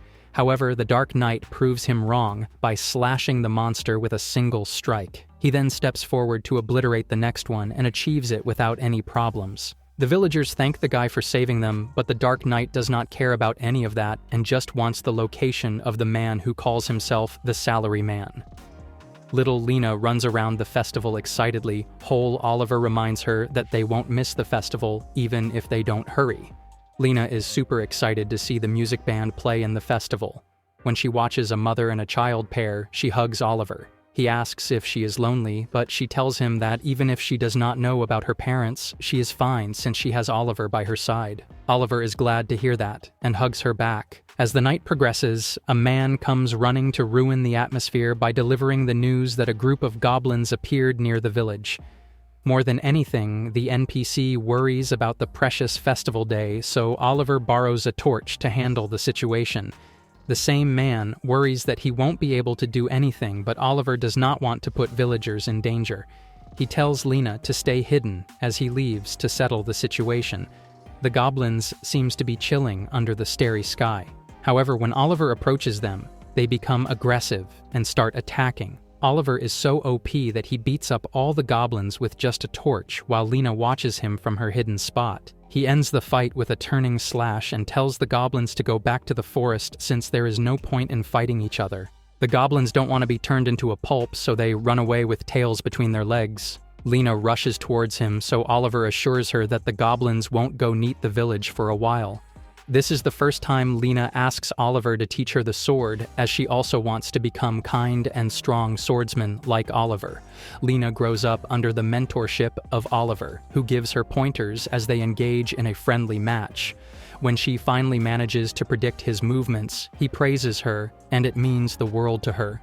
During the break, Lena looks troubled because she worries that she would not be able to fight in front of a real monster since she would be too scared. Oliver tells her that even he is scared while fighting. He tells her that those who don't fear are just reckless, not brave, and such a person is not qualified to hold a sword. He says that Lena needs to hold her sword in her heat to raise her courage, so that no matter how difficult it is, she will have the courage to overcome it. He claims that the sword speaks to him since he is its master. Lena wakes up with the words echoing in her head. Ashley is already up and greets her a good morning. Lena regards that it is indeed a very good morning because she had a dream about Oliver. Ashley is happy for her and goes to wake up Michelle. So far, they know that Oliver came to this island and got the equipment, but he did not return to the port city as nobody saw him there after that. Michelle opens up a map to say that if they are going after him, they would need to go to the port of Dokaiwan. So it is decided that's where they are headed next, and Michelle decides to tag along since she is interested in Daisuke's weapons. As the ship comes to get them, Lena promises that she will definitely catch up with Oliver. Around that time, Daisuke is shopping for a new weapon. He gets excited over Mark 46 because its heaviness feels satisfactory, and every time he shoots, the belt link moves. The cost is over 150,000 yen, including Taz's, so Daisuke has a hard time making up his mind. As they are on board, they talk about the Hataya Temple near the port of Dokaiwan, as there is a shrine with a shrine maiden with accurate fortune-telling. Lena becomes interested and wants her fortune told about Oliver's whereabouts. At the said temple, a man comes to the shrine maiden for help, so she starts reading his fortune. Her divinations consists of some blabbering that make the man cry. Her eyes give everyone the creeps. In the distant age of myths, there was a race called dragons. The dragons had special powers, but they lived alongside humans. But then, a dragon with an evil heart appeared and started a great war in an attempt to rule the world. The world descended into chaos, but a hero appeared to help the people. The dragons and the hero joined forces to defeat the evil dragon. At Port Dolkawane, the three ladies step off the ship and travel towards the Hataya Shrine. At the shrine, three nameless NPCs get their fortune read and become satisfied with the results. They blabber all the way out, as if advertising, and make Lena confirm that the divination is accurate. Ashley and Michelle also agree that this can help them find Oliver, so they make their way to the shrine, where they are ushered to an empty room. However, the room is not so empty, as Michelle suddenly gets grabbed, squeezed, and hugged by a woman. Michelle is completely flustered when Ashley finally interrupts the two. The maiden apologizes and introduces herself as Stacia, who also happens to be the Miko of this temple. She admits that she sometimes gets the urge to hug people tightly. Michelle says she does not mind, but Ashley refuses to let her come near her. Stacia asks about their purpose in coming here, so Lena steps forward to tell her that she wants to search for someone. Stacia tells her to close her eyes, take a deep breath, and visualize the said person. However, she gets distracted by the sword lying near Lena. Before Lena can tell her about the sword, bad news arrives that a horde of monster is at the shrine entrance. The monster horde is commanded by Donan, commander of the 2nd Regiment of the Gurnia Imperial Army. Stacia calls him an unusual customer, but the man irks up as he sats that he is here to investigate the shrine because the divinations of the Miko of this shrine are quite accurate. The ugly mug claims to have info that this temple is using the power of a dragon to perform divinations. Michelle makes fun of the guy for believing in dragons because they all died a long time ago. But the man insists that the shrine holds the remains of an ancient dragon and is using its power. Stacia refuses to acknowledge the accusation, but it makes Donan even more suspicious, and he orders his goblins to search the entire temple to retrieve the dragon's remains. However, the goblins get a beating from Lena, who can't allow such selfish actions, and asks Donan to leave immediately. Ashley and Michelle also join the fight, but the Blady decides to summon his own son to fight in his stead. The summoned monster is a Cyclops, a one-eyed giant with low intelligence but high strength and defense. As the Cyclops thrashes his weapon around, Donan becomes confident of his victory. Michelle takes care of the goblins and tells the others that a Cyclops' weak points are eye and the horn on its head. Even with the known weakness of the monster, Ashley and Lena can't do anything since it's on a rampage. Daisuke casually enters the battle area through his anywhere door and confuses the pigeon-brained Donan. However, Daisuke himself gets startled when he sees a big monster towering over him. Michelle throws some info at him and makes him even more confused, but Stacia feels something special about him. When Daisuke dodges an attack, Donan laughs at him for being weird and pathetic because he has never seen a mirror before. As Lena calls for him, Daisuke gathers his bearings and takes out a weapon to hit the monster in the eye. The monster and Donan both shriek together, but Daisuke reloads and attacks once again to make Cyclops fall and roll down the vast staircase. Donan trembles as he asks about the weapon that defeated a Cyclops all alone. Daisuke quickly jumps in to explain that he used a M32OA1 launcher module. Originally, it was an attachment for assault rifles such as M4 carbine, but it can also be used as a standalone weapon. Michelle is truly impressed by such a weapon, but the mobs wants to know who exactly he is. Daisuke proudly announces that he is a salaryman and sends shivers down the enemy's spines unintentionally as he is recognized as the infamous Golem Slayer. Everyone becomes high on alert when they hear that Daisuke is a salaryman. Even Donan is scared because he assumed the Golem Slayer would be some mighty warrior, but it turned out to be such a scrawny man. He orders his men to capture the guy to make a name for themselves, but Lena stands in their way with her mighty swordsmanship and Ashley with her whip. Donan orders around goblins to win the fight using numbers, but Michelle casts the Ice Wave spell to freeze them all. As he is cornered, Donan orders his men to contact the main forces to tell them about the salaryman. He understands that the goblins will not be enough and starts observing his enemy closely. He daydreams that if he manages to capture the man that even Hildert has trouble with, his fame will spread throughout the Empire. He orders to release something, but his minion tells him that the creatures are not yet tamed and attack everyone indiscriminately. However, Donan does not care, and so the ominous creatures are released. Everyone is alerted when they see black shadows rise from the forest and come their way. The creatures turn out to be slayer birds that hunt anything in sight with their fast speed. Lena tries attacking with her sword, but the birds are too fast. Even Ashley can't reach them with her whip, and even if Michelle's magic is effective, the number is too great for her to deal with it alone.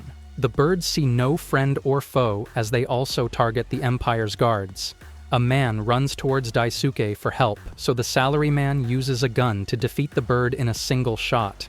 Lena cheers up, but the baldy opens a mouth bigger than his brain's storage capacity as he asks about the new weapon. Daisuke is pleased to teach him that he is using a Remington M870, the most popular shotgun in the world. The weapon is very useful and effective against fast-moving beasts. Originally, the shotguns are used as hunting guns, and the shells come in various types depending on their purpose. Bird shots are small metal pellets tightly packed and are used for small bird targets and clay shootings. The bullets more powerful than the bird shots are called buckshots. These are used for medium-sized targets, such as deer. Lena interrupts him mid-lecture to warn him about an especially big bird.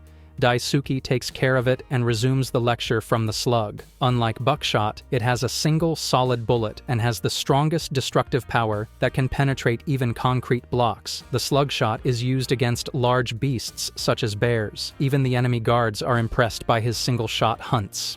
Meanwhile, Daisuke tells everyone to get to a safer place while they can, so Stacia starts ushering everyone inside the temple as he covers for them. The temple gates are slammed shut, and the temple staff assures the people that it is safer inside. Daisuke decides to go out again to help, but Stacia tugs his sleeve to ask if he is acquainted with Lena. She explains that Lena's sword is special, and she has been doing divinations in this temple to find that sword and its rightful wielder. An NPC runs into the camps to inform the Dark Knight Zol about the appearance if the salaryman. He asks for reinforcements, and Zol rushes faster than the Flash in search of the salaryman to check his strength. Lena's strength sends shivers to the trained guards as they realize that they are no match for her. Moreover, they watch in bewilderment as the Black Knight rushes up the stairs and make his own men fly over like sticks. The impact causes Lena to stop in her tracks. When the smoke settles, Zol appears and immediately gets recognized by Donin. He tells the baldy to get out of his way and demands the location of the salaryman. Lena observes the Black Knight as he demands the location of the salaryman. At the same time, Donin scrutinizes Zol, the mysterious man who appeared in the Empire only a few months ago and quickly rose to the highest ranks through his unmatched swordsmanship. The bald-headed warrior despises him deeply, convinced that if this stranger had never arrived, he himself might have secured a top executive position. Lena silently wonders why the Dark Knight is searching for Daisuke, but Ashley senses something ominous radiating from the man. Zol eventually notices Lena and presses her about the whereabouts of the salaryman. When she questions his intentions, however, he refuses to reveal anything. Lena therefore withholds every detail about Daisuke, yet the Black Knight decides to break her silence by force.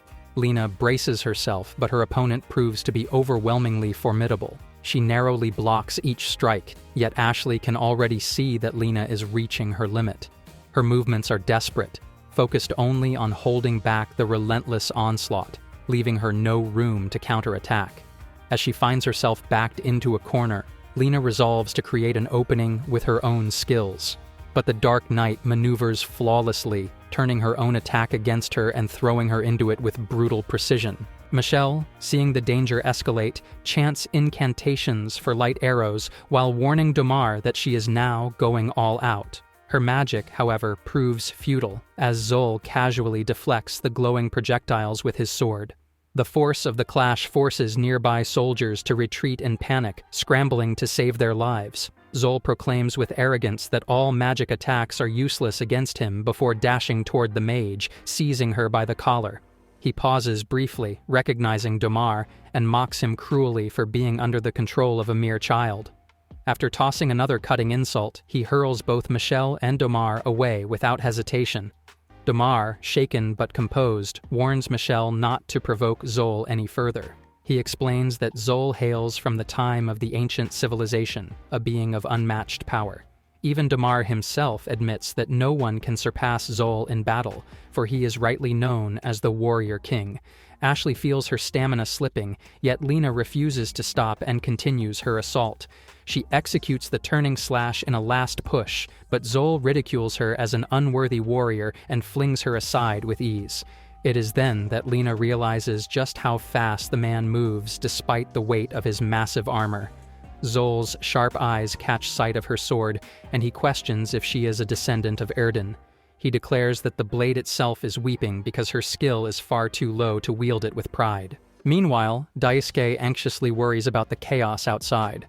Stacia notices his unease and assures him that she will explain everything in detail later, but she warns him not to brush it aside since this is a matter of grave importance. Back in the battlefield, Lena struggles as the Black Knight overwhelms her. In the midst of despair, Oliver's words echo in her mind, rekindling her determination. She grasps her sword with renewed resolve, feeling as though her true power is finally surging forth. Yet, Zol stops her strike effortlessly with a single hand. He lectures her coldly, insisting that a sword is not meant to be clung to, but to command and dominate. To prove his words, he unleashes the weapon's devastating potential, its destructive energy forcing everyone nearby to collapse under its sheer pressure. Zol advances toward Lena, gripping her by the hair, and demands that she cry out for the salaryman's help. He declares that he has no intention of to finish her, for she is far too valuable, but he can easily make her scream in desperation. Before he can act, however, salvation arrives. A single bullet pierces through Zol's armor, fired with flawless precision by Daisuke. The impact stuns the warrior king. For the first time, Zol finds his armor damaged, and he even praises the shooter for such a feat. Yet Daisuke does not entertain conversation. With his gun still leveled, his voice resonates with cold resolve as he demands the release of Lena once again.